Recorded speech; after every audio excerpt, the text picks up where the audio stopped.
الحمد لله الذي كفى وسلام على عباده الذين اصطفى أما بعد أعوذ بالله من الشيطان الرجيم بسم الله الرحمن الرحيم عن ابن عباس رضي الله تعالى عنه أن رسول الله صلى الله عليه وسلم قال في المعتكف هو يعتكف الذنوب ويجري له من الحسنات كعمل الحسنات كلها أو كما قال عليه الصلاة والسلام صدق الله العظيم আল্লাহ সুবহানাহু ওয়া তাআলা আমাদেরকে এমন এক মাস দান করিয়েছেন যেই মাস পবিত্র রমজান মুবারক মাস, যেই মাসে আল্লাহ সুবহানাহু ওয়া তাআলা অসংখ্য বান্দাবান্দীদেরকে ক্ষমা করিয়ে দিয়েছেন এবং দিবেন ইনশাআল্লাহ তাআলা। আল্লাহ রাব্বুল আলামিন এই মাস তিন ভাগে বিভক্ত করিয়ে দিয়েছেন। প্রথম 10 দিন রহমতের, দ্বিতীয় 10 দিন মাগফিরাতের এবং তৃতীয় 10 দিন নাজাতের। এই মাসে আল্লাহ রাসূল সাল্লাল্লাহু আলাইহি সাল্লাম ইতিকাফ করিতেন। খুবই ফজিলত এতেকাফ করনেওয়ালা ব্যক্তি।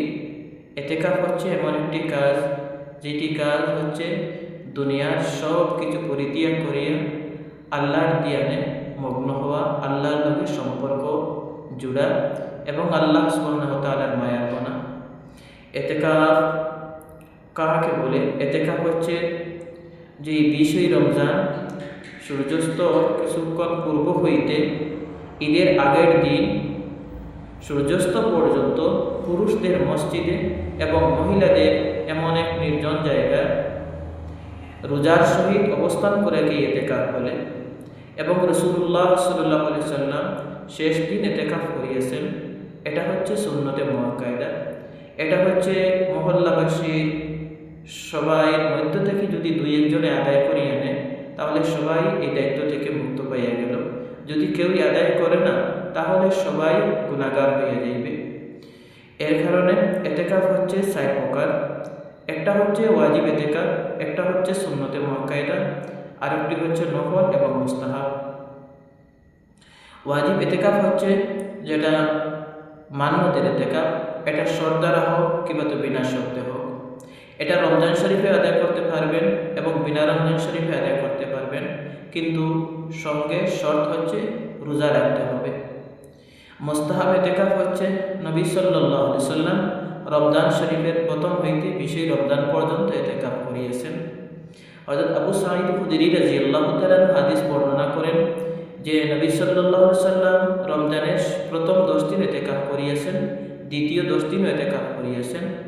20 রমজান নবী সাল্লাল্লাহু আলাইহি সাল্লাম তাবু থেকে শির মুবারক বাহির করিয়ে বলতেন যে আমি প্রথম 10 দিন এতেকাফ করিয়াছি, দ্বিতীয় 10 দিন এতেকাফ করেছি শবে কদরের অনুসন্ধানে, এবং তোমরা যদি শবে কদর পাইতে চাও তাহলে শেষ 10 দিনও তোমরা কি করো? এতেকাফ করো। আর শেষ 10 দিন হচ্ছে এতেকাফ করা সুন্নতে মুআক্কাদা। এটা রাসূলুল্লাহ সাল্লাল্লাহু আলাইহি সাল্লাম প্রতি বছর করিয়েছেন। এটা যদি কেউ না করে তাহলে সবাই গুনাহগার হবে। এটা মহল্লা থেকে, এলাকা থেকে 2-1 জনে কমপক্ষে আদায় করতে হবে। আমার প্রিয় ভাই বোনেরা, এই পবিত্র মাহে রমজান শরীফ আল্লাহ সুবহানাহু ওয়া তাআলা আমাদেরকে দান করিয়েছেন। এটা বড় ফজিলতওয়ালা মাস, যেই মাসে একটি নেকি করলে আল্লাহ রাব্বুল আলামিন 70 গুণ বাড়াইয়া দেন। সুবহানাল্লাহ।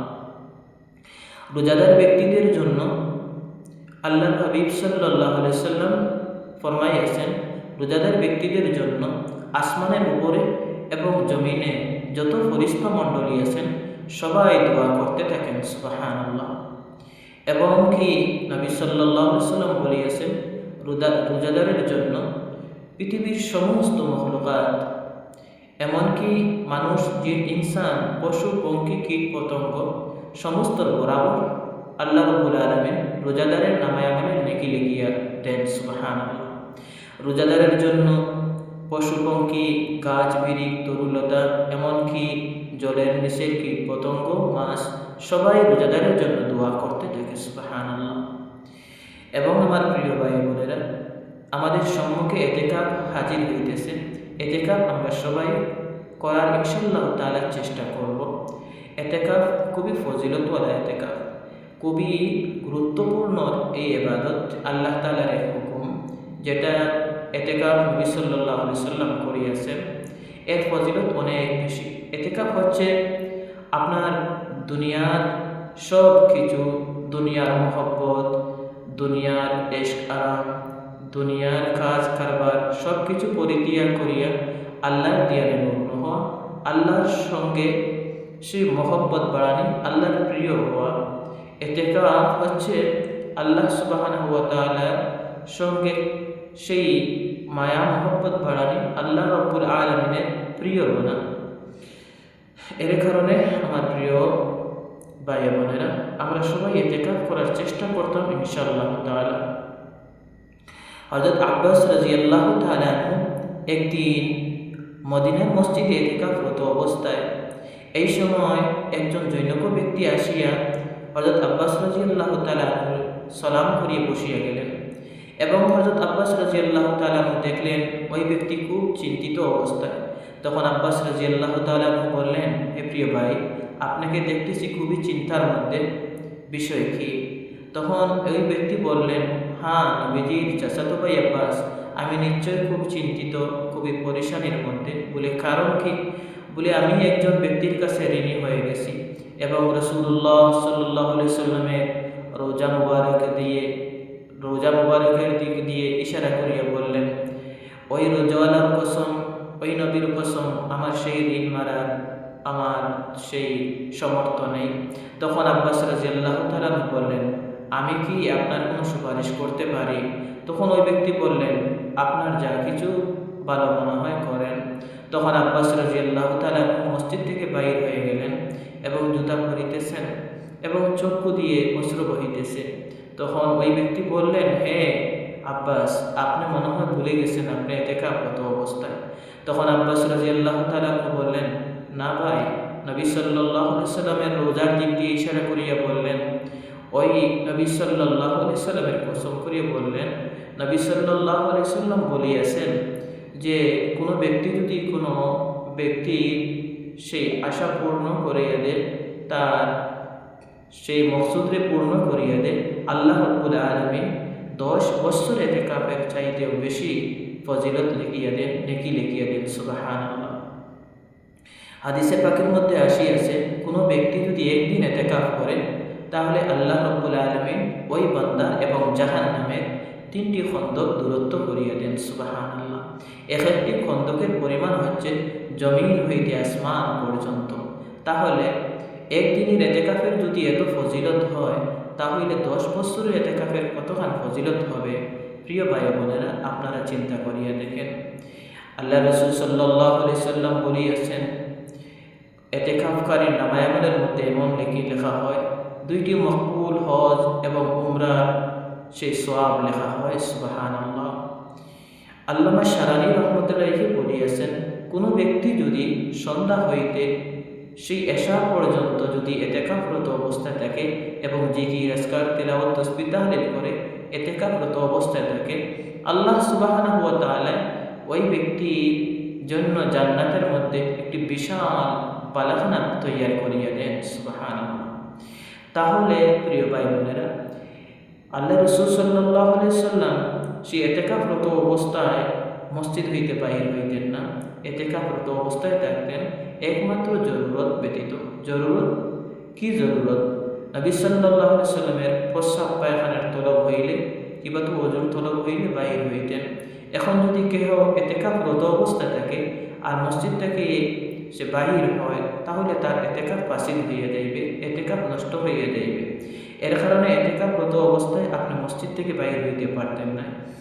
একমাত্র আপনার যদি আপনার যদি অজু এবং প্রস্রাব পায়খানার দরকার হয়, তাহলে বাহির হইতে পারবেন, আর না হইলে আপনি ইতিকাফরত অবস্থা থেকে বাহির হইতে পারবেন না। এর কারণে প্রিয় ভাই বোনেরা, আমরা সবাই ইতিকাফ করার চেষ্টা করতাম ইনশাআল্লাহ তাআলা।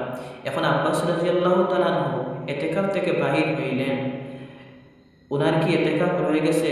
বলে না, আব্বাস রাদিয়াল্লাহু তাআলা সেই ইতিকাফ ছিল নফল। যদি কোনো ব্যক্তির ওয়াজিব এই সুন্নতে মুআক্কাদা ইতিকাফ থাকে, ওয়াজিব থাকে, তাহলে মসজিদ হইতে বাহির হইতে পারবেন না, ইতিকাফরত অবস্থা থেকে আপনি বাহির হইতে পারবেন না। যদি আপনার প্রস্রাব পায়খানা ব্যতীত যদি আপনি বাহির হন, আপনার ইতিকাফ নষ্ট হইয়া যাইবে। এর কারণে এইদিকে আমরা লক্ষ্য রাখতাম এবং ইতিকাফরত অবস্থায় আল্লাহর বেশি বেশি ইবাদতবন্দি করার চেষ্টা করতাম। পবিত্র মাহে রমজান শরীফে রাসূলুল্লাহ সাল্লাল্লাহু আলাইহি ওয়াসাল্লাম বলিয়েছেন, রোজাদার ব্যক্তিদের দোয়া আল্লাহ রাব্বুল আলামিন কবুল করেন। আমরা সবই সময় দোয়া আল্লাহ তাআলার কাছে করতাম, নিজের জন্য করতাম, সমস্ত দুনিয়াবাসীর জন্য করতাম, মজলুম অসহায় ভাই বোনদের সেই জন্য দোয়া করতাম। আল্লাহ রাব্বুল আলামিন আমাদের সবাইকে তৌফিক দান করুন, আল্লাহুম্মা আমিন। সেই আব্বাস রাদিয়াল্লাহু তাআলা আনহু এই হাদিস বর্ণনা করেছেন যে আন ইবনে আব্বাস রাদিয়াল্লাহু তাআলা আনহু আন্না রাসূলুল্লাহ সাল্লাল্লাহু আলাইহি ওয়াসাল্লাম قال في المعتكف هو يعتكف الذنوب ويجري له من الحسنات كعامل الحسنات كلها। নবী সাল্লাল্লাহু আলাইহি ওয়াসাল্লাম বলেছেন, এতেকাফকারী সকল পাপ হইতে মুক্ত থাকে এবং এতেকাফকারীর জন্য এত নেকি লিখিত হয় যেন যে স্বয়ং সে সর্বপ্রকার সৎ কাজ করিয়াছে। এই হাদিসের দুইটি অর্থ ব্যাখ্যা করিয়াছেন। প্রথমত হচ্ছে যে এতেকাফকারী সকল পাপ হইতে মুক্ত থাকে। সুবহানাল্লাহ। এই এতেকাফরত অবস্থায় থাকার কারণে সকল পাপ হইতে মুক্ত থাকলো। যদি এতেকাফরত অবস্থায় না থাকতো তাহলে হয়তো অনেক গুনাহ হইতো আসলো, কিন্তু এতেকাফের দরুন সকল পাপ হইতে হেফাজত পাইয়া গেল। সুবহানাল্লাহ। দ্বিতীয়ত, এতেকাফ থাকার কারণে যে কোনো ব্যক্তি যদি মারা যায়, সেই মারা যাওয়ার গিয়ে যে সওয়াব সে অর্জন করতে আসলো, সেই সওয়াবটুকু আল্লাহ রাব্বুল আলামিন এতেকাফ থাকার কারণে আল্লাহ রাব্বুল আলামিন দান করিয়া দেন। দ্বিতীয়ত, কোনো মানুষ অসুস্থ, সেই দেখার জন্য যাইতে আসলো কিংবা তো সে সেবা যত্ন করতে আসলো, কিন্তু এতেকাফ থাকার কারণে পারে নাই, কিন্তু আল্লাহ রাব্বুল আলামিন তার এতেকাফ থাকার কারণে এইটুকু সৎ কাজের পূর্ণ আল্লাহ রাব্বুল আলামিন নেকি দ্বারা দিয়া দেন নামায় আমলে। সুবহানাল্লাহ। আমার প্রিয় ভাই বোনেরা, আমরা পবিত্র রমজান শরীফ পেয়েছি, যেই মাস হচ্ছে আল্লাহ রাব্বুল আলামিনের মাস। আল্লাহ রাব্বুল আলামিন বলিয়েছেন যে এই মাস আমার মাস, আর এই মাসের পুরস্কার আমি আমার নিজ হাতে দেব। সুবহানাল্লাহ। অন্য রওয়ায়াতের মধ্যে আল্লাহ রাব্বুল আলামিন বলেন যে এই মাসের পুরস্কার আমি আমার ফেরেশতা মণ্ডলীর দ্বারা দিব না, আমি আমার নিজ হাতে দিব। এবং আল্লাহ রাব্বুল আলামিন বলিয়েছেন এই পুরস্কার, রমজান শরীফের পুরস্কার আমি নিজেই পুরস্কার। সুবহানাল্লাহ। এর কারণে প্রিয় ভাই বোনেরা, আমরা এই মাসে বেশি বেশি করে তিলাওয়াত করব, নামাজ পড়িব, তাসবিহ তাহলিল জিকির আজকার বেশি বেশি করিয়া করার চেষ্টা করব ইনশাআল্লাহ তাআলা। আল্লাহ রাব্বুল আলামিন আমাদের সবাইকে আমল করার তৌফিক দান করুন, আল্লাহুম্মা আমিন। ওয়া আখির দাওয়ানা আনিল হামদুলিল্লাহি রাব্বিল আলামিন।